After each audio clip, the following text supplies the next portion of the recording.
I go back to when I was a cashier at a grocery store. I was a cashier on and off through high school and college for 10 years. And when I stood there at the cash register, I was dead inside. Yeah.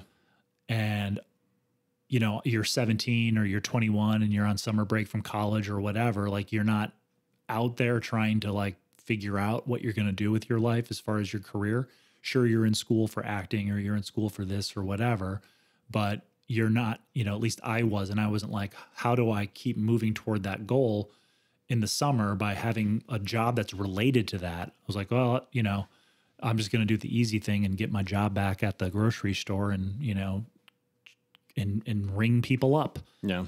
And, I would just be screaming on the inside, like, I don't want to be here. I don't want to be here. I don't want to be, this is not what I want to do.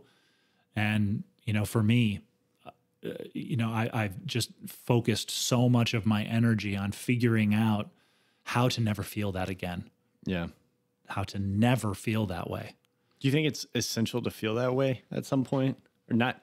Okay. It's not essential. There's obviously people that have, and I don't mean this in a derogatory way. There's obviously people who have avoided that feeling and still end up doing something that they love and that gives them 100% high satisfaction. Yeah. But yeah, it's probably helpful to feel that way, to at least have that context, right? That counterpoint of like, oh, it can be much worse. Like, well, it's also, for me, it's just, if you don't continue to push yourself, that situation could be your reality again. yeah, You could make decisions that put you in a really bad way financially or whatever.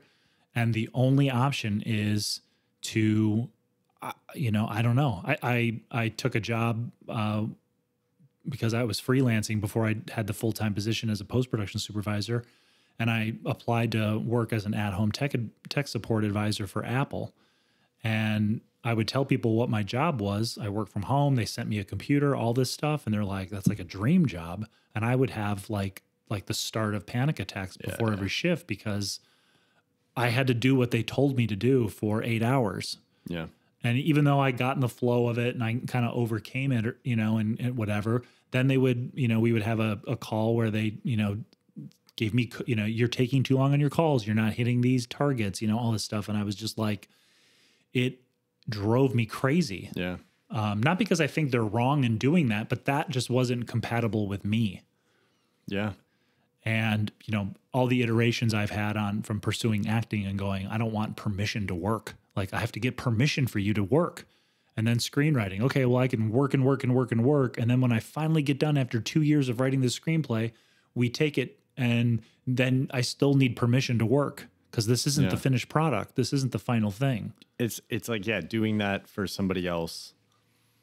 Yeah. And then I think, the screenwriting thing is super, because, writing is something that I get a lot of joy from. And, when you add in that aspect of you're writing the screenplay to sell it, and then you don't sell it.